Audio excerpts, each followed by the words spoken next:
आखिरी सत्र में एक राजा की बात कही गई थी जो फ़कीर की नज़र में सबसे गरीब था, लेकिन फिर भी राजा बड़ा अहंकारग्रस्त था। तो क्या आंतरिक दरिद्रता और अहंकार दोनों का एक साथ होना संभव है? चलो ठीक है, देखते हैं आंतरिक दरिद्रता क्या होती है। बताइए, आप बताइए, आंतरिक दरिद्रता क्या होती है? Inner poverty, what is that?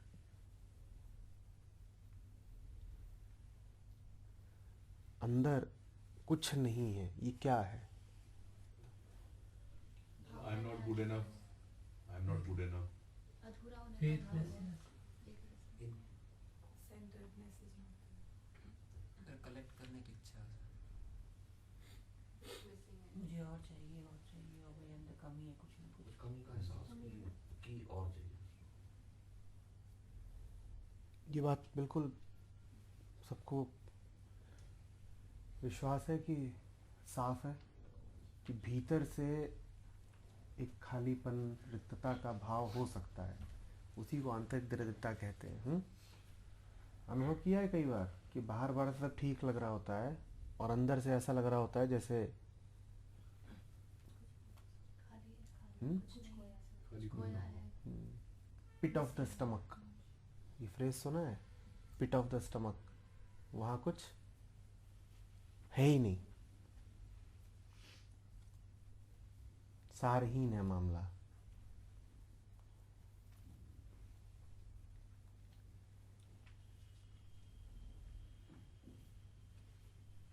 वो कब होगा?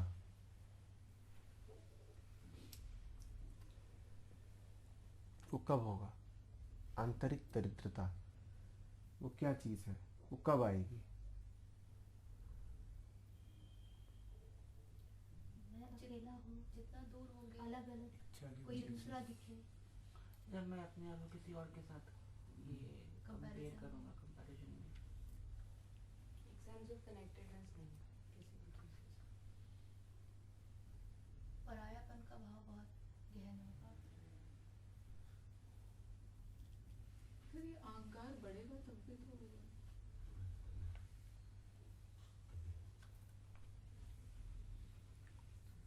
नहीं कुछ अपना कुछ ना हो, सारे थॉट्स ठीक है, ऐसे कह लें कि अपना जो भी लग रहा है वो बाहर बाहर पे है। अपना जो भी लग रहा है वो बाहर बाहर है, तो बाहर से तो दरिद्रता नहीं दिख रही। कोई देखे तो बाहर से रुपए, पैसे, कपड़े लत्ते, जमीन जायदाद है, पर फिर भी भीतर एक भाव है कि कुछ है नहीं। और उसका प्रमाण क्या है? प्रमाण ये है कि जो कुछ है उसके होने के बाद भी असुरक्षा लग रही है, इनसिक्योरिटी लग रही है। समझिए इस बात को।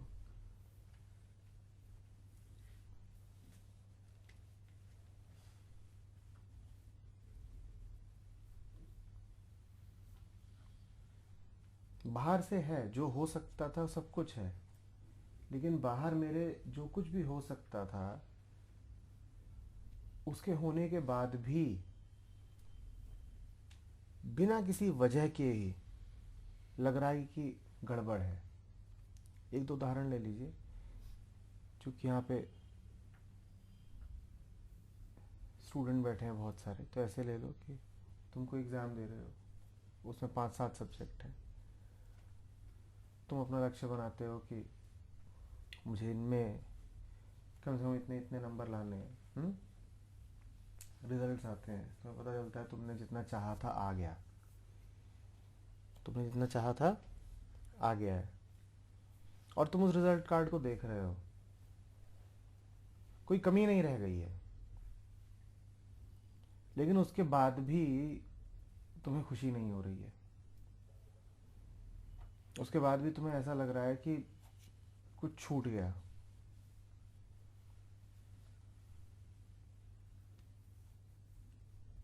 कुछ बात बनी नहीं।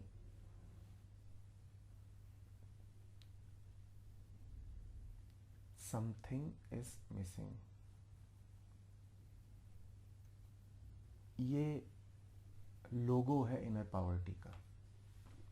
Something is missing. What is missing I can't pin point. पूछोगे कि क्या कमी है तो नहीं बता पाएंगे, लेकिन कमी का एहसास लगातार है।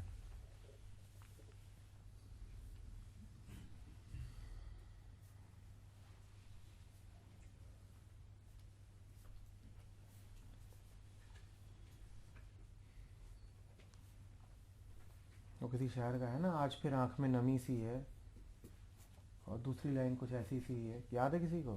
शाम से आँख में नमी सी है, आज फिर आपकी कमी सी है। किसकी कमी है नहीं पता, तो सोच रहे हैं कि शायद किसी महबूबा वगैरह की कमी होगी। कमी भी किसकी है ये नहीं पता, और शाम ढलती नहीं है और आंख में नमी आ जाती है। ये बड़ी विचित्र स्थिति है ना, कि रो भी रहे हैं और ये भी नहीं जानते किसके लिए रो रहे हैं। ये आंतरिक दरिद्रता है। अनुभव किया है ये? परेशान हो, कुछ चाहिए, ये भी नहीं पता क्या चाहिए। किया है नवीन? यही है। लेकिन ऐसा होता है कि परेशान होते हैं, लेकिन लगता है कि ये ऑब्जेक्ट चाहिए, ज़्यादातर ये होता है कि तो फिर नहीं है वो, फिर आंतरिक दरिद्रता नहीं है। फिर तो तुमने अपनी दरिद्रता के लिए एक जगह ढूंढ रखी है बाहर कहीं। जो तुम्हें ऑब्जेक्ट चाहिए वो बाहर बाहर ही तो रखोगे। तुम्हें मिल भी गया, मान लो घर ले आए उस ऑब्जेक्ट को, तो उसे कहाँ रखोगे? दिल के भीतर तो नहीं रखोगे, उसे कहाँ रखोगे? बाहर रखोगे ना। जिन्हें अभी ये लग रहा है कि फलानी वस्तु की कमी है, उनकी दरिद्रता अभी आंतरिक नहीं है, उनकी दरिद्रता तो बाहर ही बैठी हुई है। आंतरिक दरिद्रता का अनुभव वही कर पाएंगे साफ साफ जिन्हें बाहर कुछ विशेष नहीं चाहिए, जो या तो बड़े संतोषी हैं या बड़े राजा।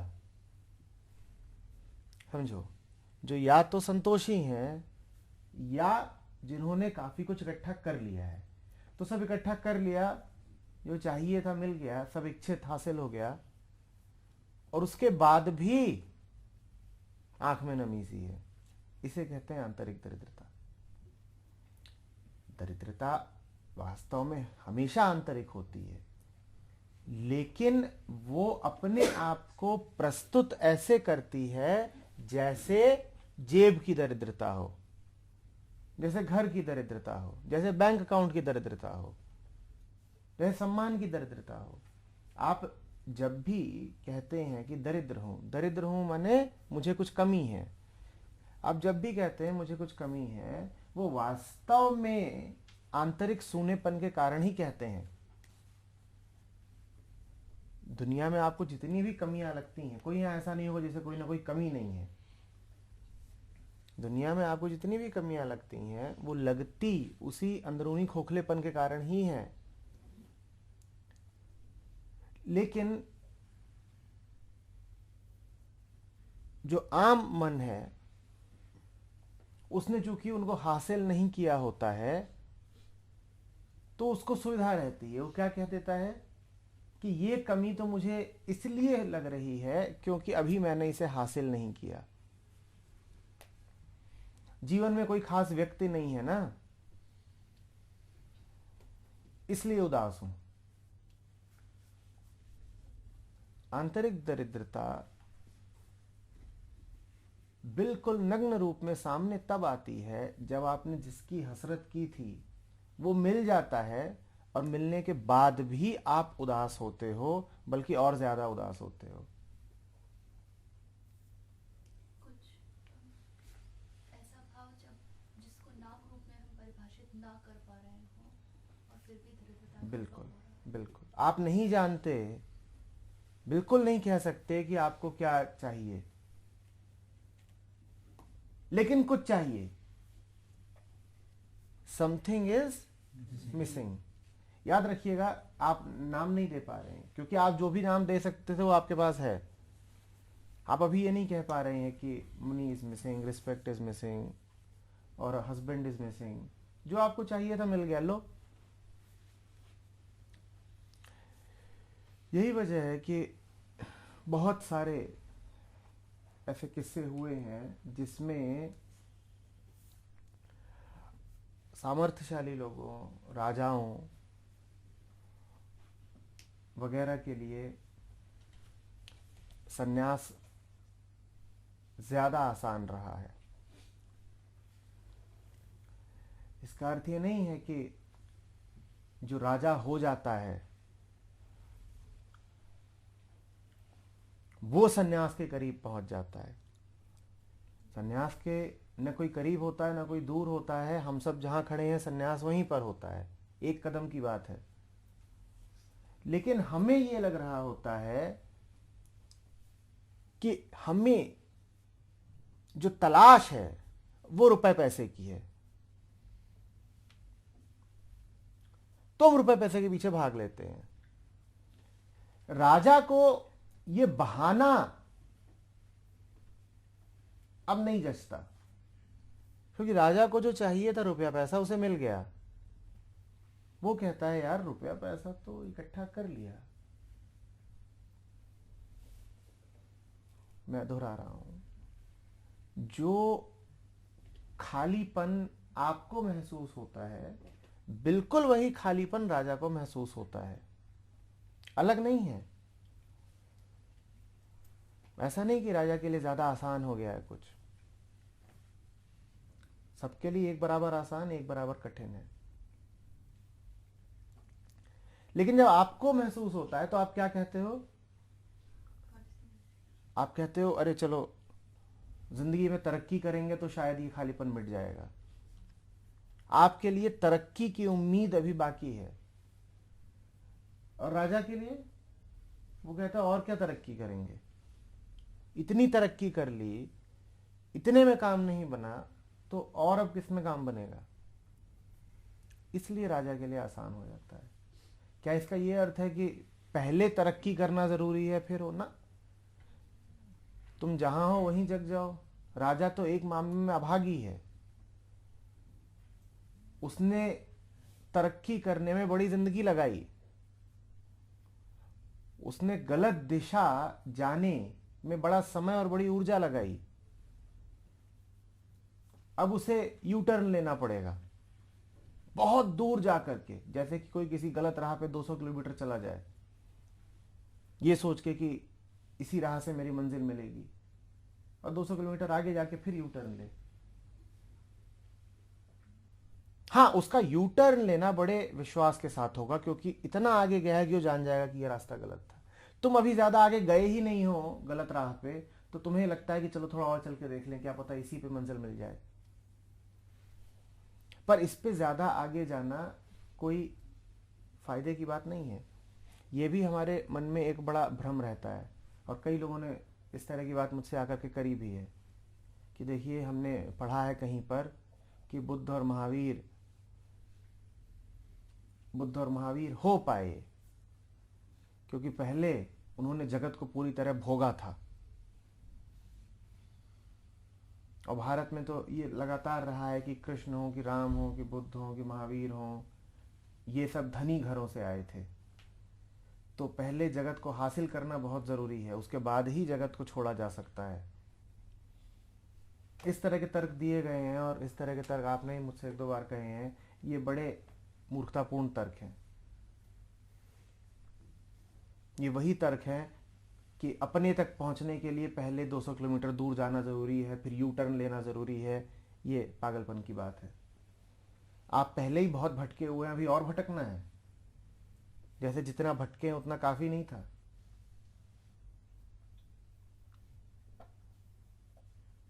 बात समझ में आ रही है? जो मिसिंग है वो अचिंत्य है, आप जान नहीं पाओगे क्या मिसिंग है। जो मिसिंग है वो कल्पनातीत है। आप कल्पना भी नहीं कर सकते कि आपकी जिंदगी में क्या कमी है। हाँ, आपको एक अजीब सा सूनापन सताता रहेगा हमेशा, चिढ़ाता रहेगा। आप में यदि सद्बुद्धि होती तो आप जान जाते कि इस छिद्र को भर पाना मेरे बस की नहीं, मैं अपने सारे प्रयास छोड़ दूं। पर जब वो सताता है, चिढ़ाता है, टीस उठती है हृदय में, तो हम कहते हैं नहीं नहीं नहीं, मुझे मालूम है ये टीस क्यों उठ रही है, चलो गोलगप्पे खा के आते हैं, इसको मैं गोलगप्पों से भरूंगा। अरे नहीं, मुझे मालूम है ये पीड़ा क्यों उठती है अंतर मन में, बहुत दिनों से नए कपड़े नहीं खरीदे ना, चलो नई शॉल वगैरह खरीद के आते हैं, उससे हो जाएगा।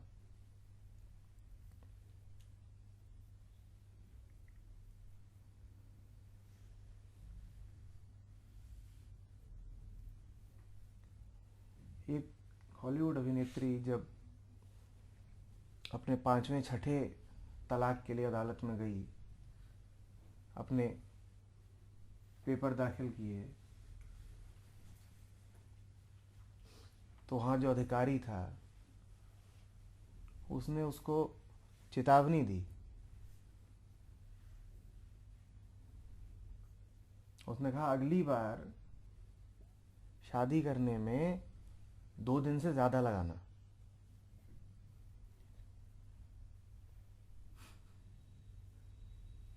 उसका आज सुबह प्रेम प्रसंग शुरू होता था और अगले दिन रात तक शादी कर लेती थी। उसको यही था कि जीवन में पतियों की रिक्तता है। तुम सबको भी तो यही है। इधर उधर घूमते हो,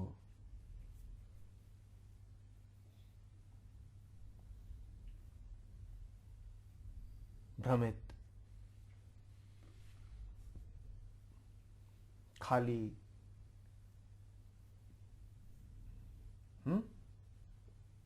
खाली डब्बा जैसे हो, और सोचते क्या हो,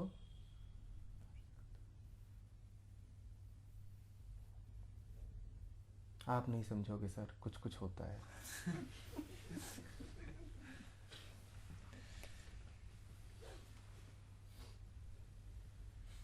जो कुछ कुछ होता है ये किसी लड़की से नहीं होता है।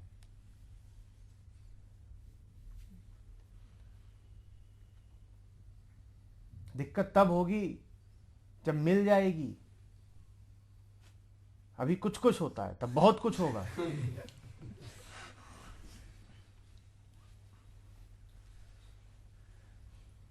फिर किसको पाने की तलाश में घूमोगे? फिर कहोगे शायद अभी घर छोटा है तो थोड़ा और बड़ा घर हो जाए।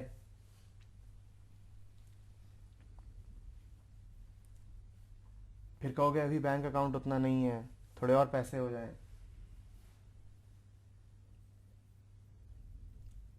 और हाथ पांव चलाओगे और मन को पसारोगे कि शायद हाँ ये मिल जाए, वो मिल जाए, कुछ मिल जाए तो इससे हो जाए।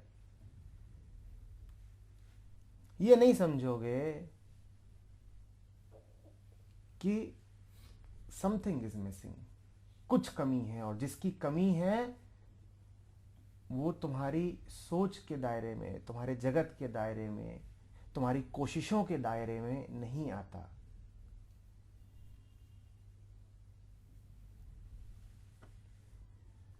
हासिल नहीं कर सकते उसे तुम। हां, तुम उसे हासिल हो सकते हो।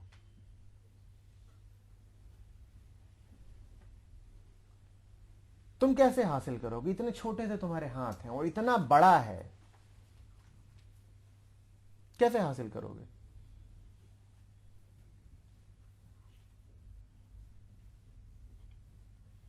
जैसे किसी नन्हे से बच्चे को तुम्हें हाथी देना हो, क्या करोगे? उस छोटे से बच्चे के हाथ में जाके हाथी रख दोगे? हाथी पे छोटा बच्चा रखेंगे। उस हाथी पे छोटे बच्चे को रखना पड़ेगा ना। पर अहंकार बहुत है, मानते ही नहीं कि मेरे हाथ छोटे हैं, इसमें हाथी ना समाएगा। हम हासिल करने निकले हाथी।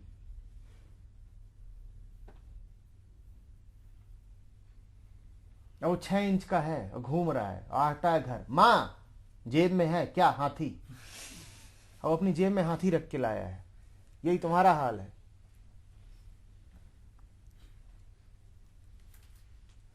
तुम उस परम विराट को अपनी जेब में रखना चाहते हो। तुम उसकी जेब में जाओ और शांति से सो जाओ। वही तुम्हारी शैया है, वहीं तुम्हें विश्राम है।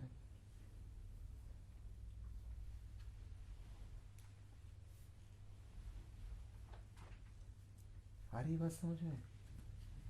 कोई ऐसा है जैसे कुछ ना चाहिए हो? यहां पर कोई भी व्यक्ति जिसे कुछ भी चाहिए हो, मैं उससे कह रहा हूं तुम्हें जो भी कुछ चाहिए वो तुम कर लो भले हासिल, पर तुम्हें वास्तव में वो चाहिए नहीं है जो तुम्हें लगता है कि तुम्हें चाहिए है। तुम्हें समस्त चाहने से मुक्ति चाहिए है। तुम्हें वो चाहिए है जिसको पा करके और कुछ नहीं चाहोगे। फिर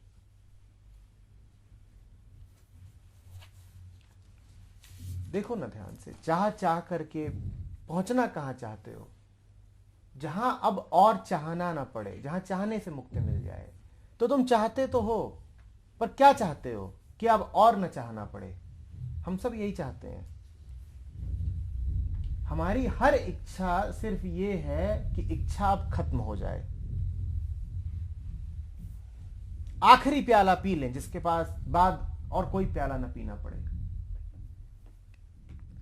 मुक्ति को इसीलिए मृत्यु तुल्य कहा गया है, जानने को इसीलिए जहर जैसा कहा गया है कि वो आखिरी प्याला है। उसके बाद अब और कोई प्याला मांगोगे नहीं, तुम्हारा कंठ अब कभी सूखेगा नहीं, तो वो जहर है, पी जाओ, अब कभी प्यास नहीं लगेगी।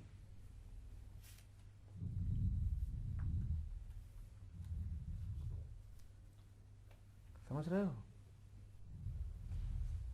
तुम जिसके पीछे घूम रहे हो, तुम्हें वो चाहिए ही नहीं।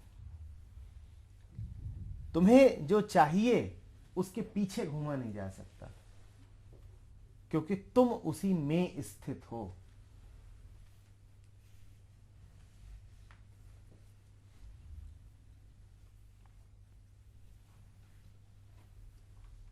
सर, अब यहाँ पे सवाल ये उठता है कि जैसे जैसे मैं ही हूँ, तो अब एक तरफ यहाँ पे ये बात सुनने को मिल रही है, थोड़ा समझते भी हैं कि जो चीज़ हम स्पेसिफिकली जो भी चाह रहे हैं विशेष रूप में, वो उसको, और ये जीवन में भी दिखाए कि पहले चाहे यहाँ एडमिशन हो जाए, फिर चाहे यहाँ जाए, और फिर कुछ होता ही नहीं है एज सच। तो ये चीज़ भी समझ में आ रही है, और जो हमें चाहिए वो भी रियल है। उसकी जैसे म्यूज़िक भी अगर करते हैं तो अपने से बहुत ऊंचे लेवल का कोई म्यूजिशियन देखते हैं, उसको सुनते हैं, लगता है कितना अच्छा बजाता है, फिर एक लिखता भी महसूस होती है, वो भी सच्ची है, बहुत सच्ची है, फिर लगता है कितना अच्छा बजाता है, हम भी उसके जैसा बजाना चाहते हैं। तो ये जो दो बातें हैं, दोनों बातें, तो इनको कहाँ जोड़ा जाए? उस वक्त क्या किया जाए? मैं बैठा हूँ, मैं उस संगीतकार को सुन रहा हूँ, और आप भी हैं मन में और वो भी है सामने, तो उस वक्त क्या करें? जो तुम्हारी मूल तलाश है, वो कोई असंभव तलाश नहीं है। जो तुम्हें वास्तव में चाहिए वो तुमसे दूर, तुम्हें तड़पाने खातिर नहीं हुआ है, वो उपलब्ध है। और जितना तुम सोच सकते हो उससे ज्यादा आसानी से उपलब्ध है, सहज उपलब्ध है। उसके साथ हो लो, उसके बाद तुम खूब नाटक करना कि अरे अभी ये कमी है, अभी वो कमी है। जैसे छोटे बच्चे हो जिनका पेट भरा हो और उसके बाद भी वो खेल खेलते हो कि देख मैं ये खाऊंगा तू वो खा, आजा बाजार बाजार खेलेंगे, आजा होटल होटल खेलेंगे। मैं जाऊंगा, मैं कहूंगा मुझे 4 रोटी चाहिए, तू कहना सर रोटी नहीं है आज पराठा है, फिर मैं नाराजगी दिखाऊंगा, नहीं मुझे तो रोटी ही चाहिए। खेल लेंगे, खूब खेल लेंगे, गुस्सा भी दिखा लेना कि मुझे जो चाहिए था वो मिल क्यों नहीं रहा है, मैनेजर को बुलाओ। पर ये खेल भी अच्छे से तभी खेल पाओगे जब पहले पेट भरा होगा। पहले पेट भर लो, उसके बाद जितना स्वांग करना करते रहना। नाटक है, रोल प्ले करते रहना। आनंद पालो, उसके बाद खूब दुखी हो लेना कि अरे जिंदगी में कुछ भी नहीं, मैं बर्बाद हो गया। करना, बता रहा हूं, बहुत मजा आता है। जॉयफुली सैड होना ऐसी गुदगुदी देता है कि पूछो मत।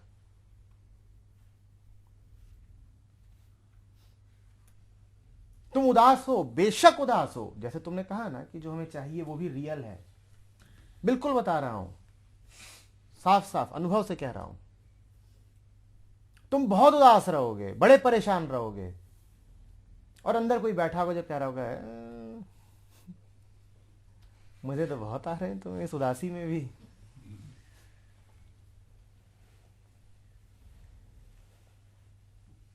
तब तुम उस उदासी को पूरी तरह आत्मसात कर पाओगे। तब तुम उस उदासी के विरोध में नहीं रहोगे। तब तुम्हें ग्लानि नहीं अनुभव होगी कि जिंदगी इतनी सड़ी हुई क्यों है। तब तुम बेधड़क ऐलान कर पाओगे कि जिंदगी सड़ी हुई है, क्योंकि तुम्हें कुछ वो ऐसा मिला हुआ है जो इतना इतना इतना मजेदार है कि अब बाकी सब कुछ सड़ा हुआ भी हो तो फर्क क्या पड़ता है।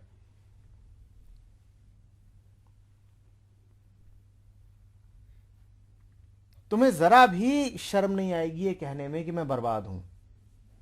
खूब गाओगे, अरे मैं बर्बाद हूं, अरे मुझे कुछ नहीं आता, अरे मेरे पास कुछ नहीं है।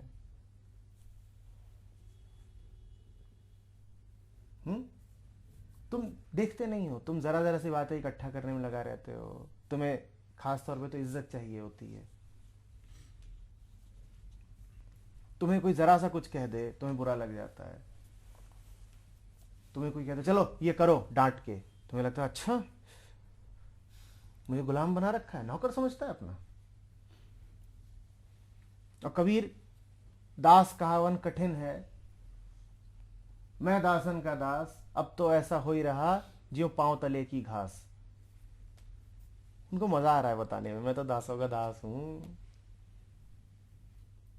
तुम देख नहीं रहे हो क्या हो रहा है, घटना को समझो। क्या है बुनकर, कितना कमाते हैं? कुछ नहीं, हो सकता है कभी खाली पेट जाते हो। वहां बाजार में बैठते होंगे, हाट में कपड़ा लेके गए हैं, तो कोई उन्हें सिंहासन में बैठाया जाता होगा, क्या ये महाराज वहां बैठिए। पांव तले की घास, पांव तले की घास, कबीर जुलाहा। और गा रहे हैं इस बात को, मैं तो पांव तले की घास हूं। तुमको इतने में ही दिक्कत हो जाती है कि किसी ने जरा सा दास बोल दिया, वो कह रहे हैं मैं दासन का दास, सेकंड डिग्री नौकर।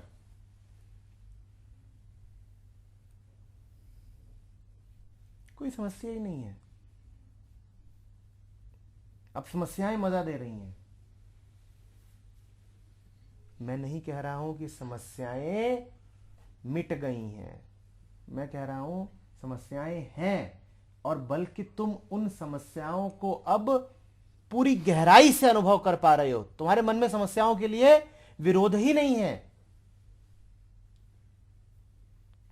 कोई विरोध नहीं है।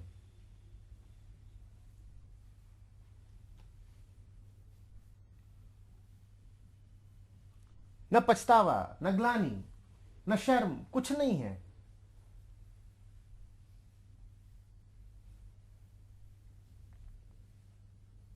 जैसे कि तुम्हारे पास खूब पैसा हो लेकिन एक दिन बाजार जाओ तो ले जाना भूल जाओ, तो तुम्हें शर्म नहीं आती है बाजार में ये कहने में कि मेरे पास पैसा नहीं है?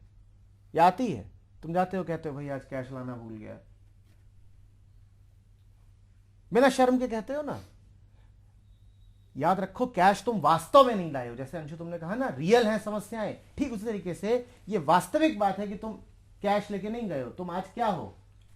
खाली, कुछ नहीं है जेब, और तुम जाके कहते हो नहीं भाई आज कुछ नहीं है, ऐसे ही मिल जाएगा। और अस्तित्व तुमसे क्या कहता है? हाँ मिल जाएगा, बोलो क्या चाहिए। क्योंकि तुम बिना किसी ग्लानि के जाकर के हाथ पसार के खड़े हो जाते हो। महंगा भी है, मिल जाएगा। लेकिन जब एक भिखारी मांगने जाता है तो देखा है कैसा संकुचित होकर मांगता है, क्योंकि उसने ये मान ही रखा है कि उसके पास वास्तव में कुछ नहीं है। वो किसी हक से, किसी अधिकार से नहीं मांगता, वो शर्म, ग्लानि और पीड़ा से मांगता है। और वो ये मांग के मांगता है कि मेरी हैसियत 2 रुपए से ज्यादा नहीं, तो 2 ही रुपया मिल जाए बड़ी बात है। तुम जाकर के ठसक से 2000 का सौदा कर सकते हो और कह सकते हो देखिए साहब, अरे आज लगता है पैसे लाना भूल गए, भिजवा देंगे। और अस्तित्व तो इनकार नहीं करेगा।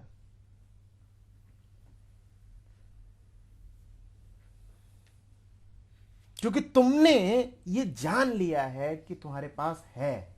जो ये जान लेता है कि सुख और दुख और समस्याओं और कमियों के पार भी कुछ है, अब समस्याएं और कमियां उसके लिए खेल मात्र रह जाते हैं, मिट नहीं जाते हैं। मैं दोबारा कह रहा हूं, मिट नहीं जाते हैं। कमी रहेगी, वास्तविक रूप में रहेगी। खाने को नहीं है, पेट बज रहा है, भूख लग रही है, समस्या है।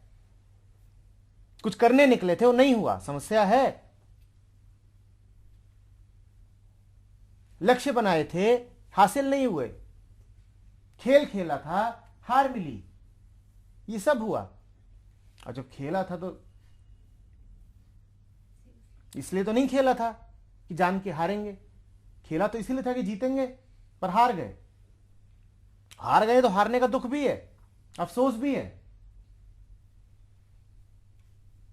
लेकिन हर दुख से बड़ा, हर अफसोस से बड़ा कुछ और भी है। वो जो कुछ और है उसका होना ही सब कुछ है।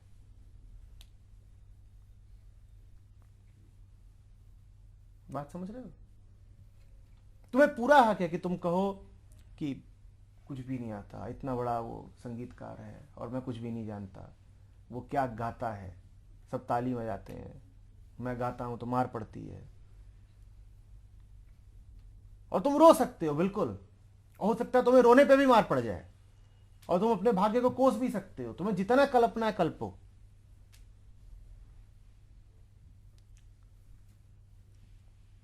लेकिन कलपते कलपते बीच में एक आध बार पीछे को मुंह करके मुस्कुरा लेना। कलपते हुए भी ये याद रखना कि सारे कल्पने से ज्यादा महत्वपूर्ण कुछ और है। फिर जितना कल्पना है कल्पो, और कल्पोगे नहीं तो क्या करोगे? दुनिया में आए हो तो कल्पना तो पड़ेगा, यहां के सारे रंगों से गुजरना तो पड़ेगा। कोई ये थोड़ी ही है कि सफेद सफेद निकल जाना है।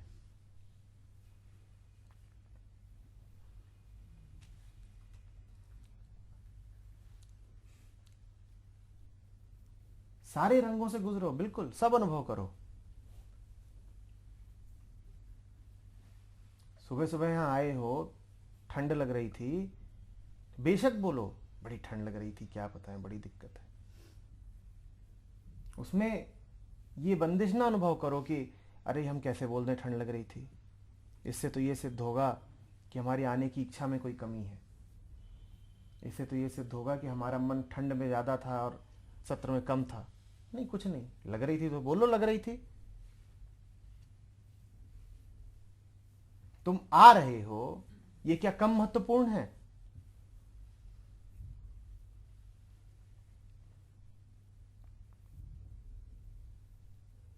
संतों ने तो हंस हंस के गा गा के ढोल बजा बजा के कहा है कि हम बेवकूफ हैं, तुम्हें ही लज्जा आती है बस।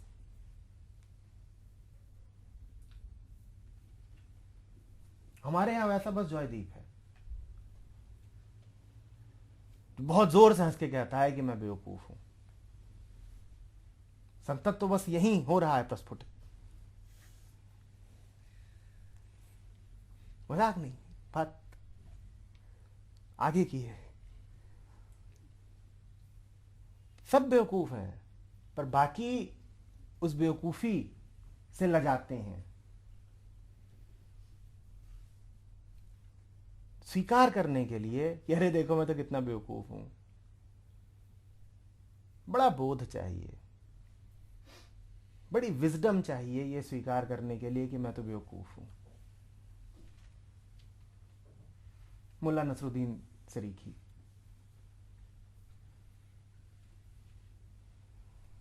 अपना मजाक उड़वा पाना हल्का काम नहीं है।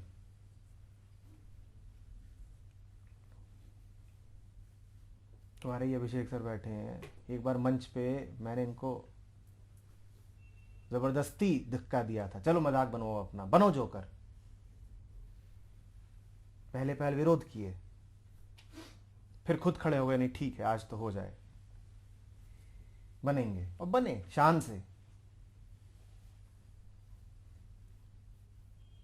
अपना मजाक वही उड़ा सकता है जिसको भीतर कुछ मिल गया हो, और अहंकार इतना बड़ा नहीं है कि वो मजाक की चोट बर्दाश्त कर ले। याद रखना,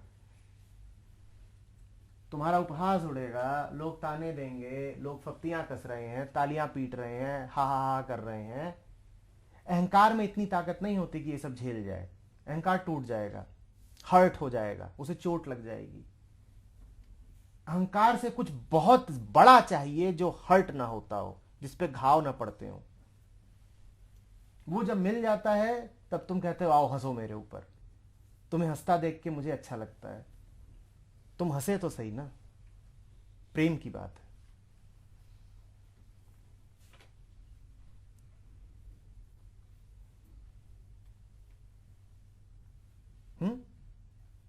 ऐसे मत बन जाओ कि अरे किसी ने मुझे कुछ बोल दिया। संतों को देखो कैसे कहते हैं, मैं दुर्गुण की खान, और तुम अपने दुर्गुण छिपाए फिरते हो।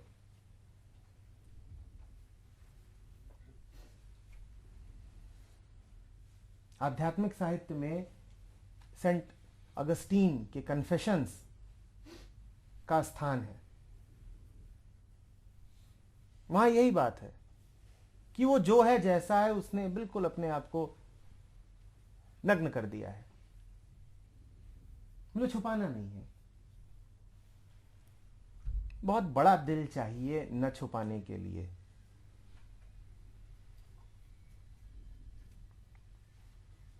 तुम तो ऐसे हो जिसकी क्षुद्रता प्रकट भी हो जाती है तो तुम स्वीकारते नहीं।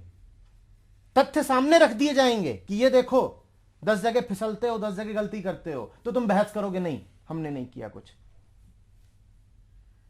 तुम वास्तव में इंसान होते तो तुम कहते साहब आपसे गलती हुई, हम 10 जगह नहीं फिसले, हम तो 15 जगह फिसले हैं। हा हा हा,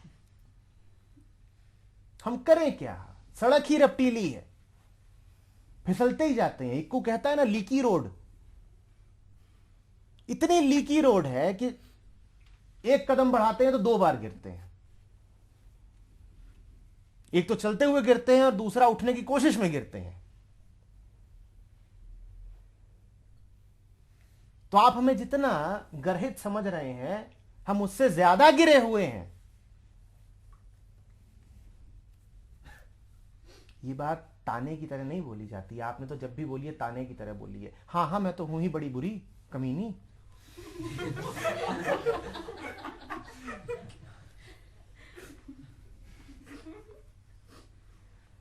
तुम तो चाहते ही हो कि मैं ना रहूं।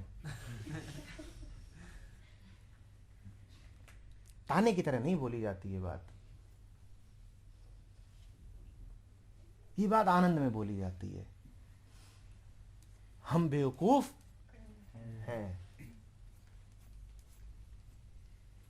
हम बेवकूफ हैं।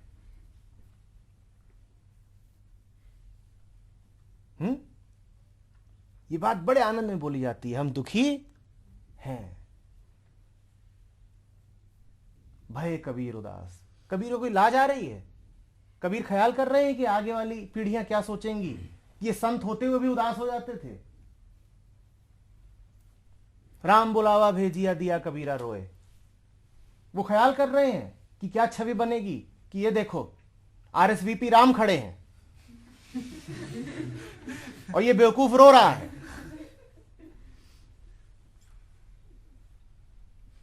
उन्होंने तो कह दिया, राम बुलावा भेजिया दिया कबीरा रोए। हमें नहीं जाना, हमें तो यहीं साधु के पास ही मजा आ रहा है। अब जो भी मजा आ रहा हो, रस की लूटम लूट चल रही होगी, नहीं तो बनारस के थे, शिव जी की नगरी है, गाजा भांग, कुछ तो बात है कि नहीं जाना है राम के पास भी। पर जो ही बात है, हम बिल्कुल निर्लज्ज होके कह देंगे, राम बुलावा भेजिया दिया कबीरा रोए। जो सुख साधु संग में सो बैकुंठ न हो। हमें नहीं आना। और हम नहीं ख्याल करते कि दुनिया क्या सोचेगी, कि दुनिया मोक्ष के पीछे मरी जा रही है कि राम से मिलन हो जाए, राम से मिलन हो जाए।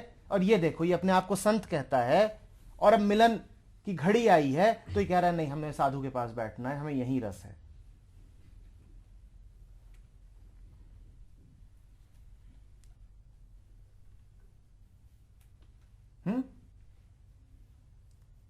फिर यही वजह है कि संतों का चरित्र हमारे गले नहीं उतरता, क्योंकि वो सारी उल्टी पुल्टी बातों में माहिर, वो ऐसे ऐसे काम करते हैं कि समझ में ही नहीं आता कि कोई संत ये सब क्यों करे। कोई संत ही वो सब करेगा और बिना छुपाए करेगा। करते आप भी हो, आप छुप छुप के, संत धड़ल्ले से, मुहे आई न जग से लाज, घुंघरू टूट गए। आपको लाज आती है, बस इतना ही है। आप ग्लानि में मरते हो।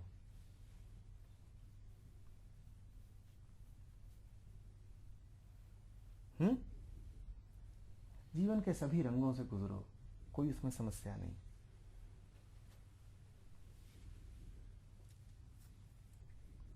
कोई दिक्कत नहीं। बस अपनी मंजिल को पहले पालो। जंगल है, उसमें ताल तलैया है, 1000 तरीके के जानवर हैं, छोटे बड़े पक्षी हैं, पेड़ों की पौधों की हजारों प्रजातियां हैं। उन सब से गुजरो, पर हाथी पर बैठ के गुजरो। हाथी से भागते हुए नहीं। पहले हाथी पे बैठ जाओ, फिर जंगल में जहां घूमना है घूमो। समझ में आ रही है बात? अंशु, पहले हाथी पे बैठो, फिर जो करना है करो।